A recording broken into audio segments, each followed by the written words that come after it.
Good morning, guys. My name is Sean Dexter, and I welcome you back to the Mango Grove for your daily analysis video. Today's video, we'll be covering WOO, WOO against the USD pairing. It's been a while since I've covered a altcoin, but I really like the look of this one. It's going to be a tad bit more riskier, but as long as you manage your trade, manage your risk, and I'll be talking about how we can do that in today's video. This one may have potential because, as you guys can see, we have a nice clean break on the weekly time frame, posing for a good swing trade over here, giving us a target all the way up to somewhere maybe around here, around 40 cents, 35 to 40 cents, provided that this keeps moving in the direction we want it to, right? So let's go ahead and start with this. I'll be doing a weekly analysis for you guys, but also a daily Ichimoku analysis. We'll also take a quick look at the oscillators. But before we do that, I do want to go ahead and start with a quick dashboard analysis because we want to keep an eye on what the trend structure is, as well as the volatility profile, right? Because the volatility profile will, at the back of our minds, keeping the volatility profile at the back of our minds will allow us to know, hey, you know what? You don't want to get too aggressive with your position sizes over here. Volatility is high, so this thing can really move around, right? So always start with your dashboard analysis so you can keep an eye on the volatility. So the volatility on 12-hour high, guys, 73, it's red, right? It's come down a tad bit, but still red. The daily volatility is high as well. Now, you guys may have noticed that we got the long call on this one 16.5 days ago. It's already up 50%, so we've already missed a good portion of this move. And usually I would just stay away from this asset, or rather an asset like this, when you see volatility this high. However, when you switch on over to the 4-hour time frame, you can see that the trend is now short. So this now actually becomes interesting to me. And this may be confusing for those of you who are new to the Mango Grove and haven't listened to a lot of what I've taught you in regards to trend analysis. And let me go ahead and quickly explain it to you guys. Okay, I'm going to switch back onto the charts. And what I like is when we have an impulsive move on the higher time frames that essentially puts us into a higher time frame uptrend, what you want to look for a continuation move is a downtrend to consolidation on the lower time frames, right? So that's how you actually get your bull flags and your patterns, guys. People don't fully understand that a lot of these pattern trading techniques are actually advanced trend analysis techniques. If you guys are on the C program, you guys know all of this, right? If you guys have forgotten, please go ahead and rewatch your modules leading into this bull market. It's going to be really, really important to be able to capture opportunities when they arise. You don't want to see an opportunity go past you and then you remember, oh yeah, this was so simple, I should have taken it, etc. Because this is where opportunities are going to be coming, guys. So get ready. Okay, so this is what I like, right? We have our higher time frame impulsive move right over here. You guys can see on the weekly. So what we want to look for now is on the lower time frames a consolidation, so that we can buy the consolidation. And the consolidation may either come sideways, right, like this, or it may actually present itself in a downtrend on the lower time frames. And that's kind of what we're seeing over here, a pullback onto our weekly levels. So let me go ahead and erase all of our drawings over here. And I want to go ahead and show you guys what levels are going to be very, very important for us. And give me a second. Boom, boom, boom. And that's gone too. Okay, cool. So what I'm looking for over here, guys, is this key level to hold leading into this weekly close. Okay, 18.39 cents. So if the weekly closes underneath this level, you want to exit. Okay, this is not financial advice. I'm not recommending you guys buy this asset, but let's say you guys are paper trading this, okay, for practice purposes, etc., etc. If you enter based on this weekly time frame, your exit would be a close underneath this level right over here. If you enter and you're looking for a take profit target, the first take profit target would be around 25.72, and the next take profit target would be this level right over here. I'm going to mark it out. There's a wick low, right, where you saw the market push up before its downtrend. That's going to be a key level. That's coming around 33.81 cents. You can also mark out these candle closes.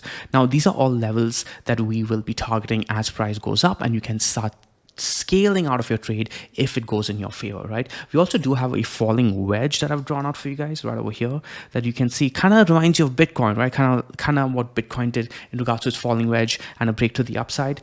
And let's see if this actually meets its measured move. The measured move, by the way, you can actually go ahead and draw it out. I haven't done that yet because when it comes to altcoins, I like to play the Ichimoku trend structure and clean levels, right? It keeps me objective, keeps it simple, and allows me to get in, get out of the trade very, very quickly. You don't want to rely on your diagonal trend lines too much. Okay, so let's go ahead and mark out our measured move. Let's see where that takes us from the break. Actually, damn it, it lines up perfectly with our 33 cent level. So that's really interesting. That's really interesting. I'm actually curious to see what our fibs will give us if we mark out a high to low somewhere around there. But we can mark out our golden pocket right over there, right, which is lining up with the 42 cent region. So that's going to be two key levels that we can look to take profits. If this actually breaks past 43 cents at that point, you want to have at least 10 to 20% of your trade still in at the very least, in case this goes into a blue sky breakout. Keep in mind, guys, that I don't know if there's more price history on a different chart. There very well might be price history that has resistance levels overhead, but at the moment we're only looking to trade this based on the weekly opportunities at the current juncture, right, leading up to, I'd like for this to at least get to the 33 cent level, because that would give us a good move from around its current juncture of 18 cents to 44 cents. That's a 150% move, right? That alone is good enough for me, but there could be resistance overhead over here too, or maybe not. Maybe it goes into a blue sky breakout. We'll have to go ahead and do some more research after. But yeah, let's go ahead and do a quick Ichimoku analysis. I like what I'm seeing over here, but there's a couple of things that I don't like either that may actually allow for a pullback down to the Tenkin right over here, probably lining up with the 21 EMA too. Let's go ahead and take a look. Yep, 21 EMA coming over there. So the trade on this one, guys, was, of course, if you got the dashboard, if you're monitoring this on the dashboard. And by the way, if you guys like a particular asset, go ahead and just use the alert systems. I did not have an alert for Woo because I did not even know about this coin up until recently. So this would have given you the call for taking the trade on the 12-hour, the daily time frame, right? And if you get the call like that on the dashboard, you don't just blindly take the call. You come and look at your charts and see what the charts are telling you. And you had a call over here based on your Ichimoku trend system as well, right? You got your TK cross and a break into cloud. At the very least, you'd be looking for an edge-to-edge trade, possibly taking partial profits at the 200 moving average test. You guys know these are like normal techniques that I've been teaching over here for years now, right? A break into the cloud, first take profit, 200 moving average. Look for the break out of the cloud, this region, right? How many times have I talked to you guys about this? It breaks out from the side. Very rarely do you break from the top of the cloud, right? The top of the cloud is going to be resistance, but only after you break from the side of the cloud. And we're seeing that over here too now, right? Let's go ahead and actually turn on our lagging span. It's a really good way to visualize how price could react on certain levels. Turn off our horizontals, hide our sidebar right over there. And you guys can see that the lagging span broke above the cloud and now has broken back into the cloud, right? But it has resistance overhead. So cloud resistance on the lagging span is resistance for price too. And you can see that price is resisting that level right over there.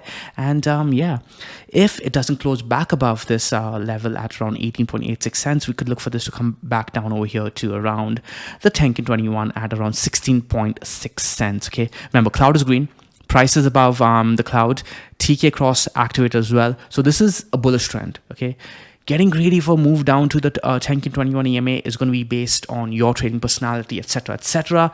If you look at the weekly, however, you might be saying to yourself, you know what, do I want to risk missing the move entirely for a potential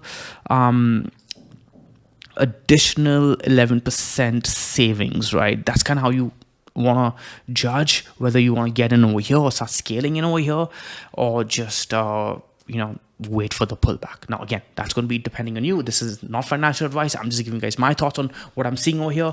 And yeah, let's go ahead and take a look at the oscillators really quickly. You guys can see that we do have potential bullish divergence between this point over here and this point over here. This is in a downtrend, but price, however, has put in a higher low. Remember, potential bullish divergence, because we don't know if this is a higher low just yet. Once we take out a high or confirm this as a higher low, that's when we can say, hey, you know what, this is bullish divergence is activated. Stokes are looking very healthy, staying above the 77-75 zone over here. So as long as this is trending on the upside over here, it's going to be in a bull trend. So yeah, that's pretty much it. Remember, weekly, if it does lose that level over here at around 18 cents, you want to get out of the trade. No ifs, no buts. Once invalidated, you gotta exit that trade, right? Okay, so I hope you guys enjoyed this video. Remember, this is not financial advice. This is an altcoin with lower liquidity on the charts compared to Bitcoin. So you got to manage your risk. Volatility is high, so manage your position sizes. Keep an eye on the trend structure always on all assets that you're trading on the dashboard. And yeah, I'll see you guys in the next one, guys. Until then, do it the mango way, do it the easy way. And if you guys enjoyed this video and want more altcoins, let me know in the comments down below. I'll be happy to do that.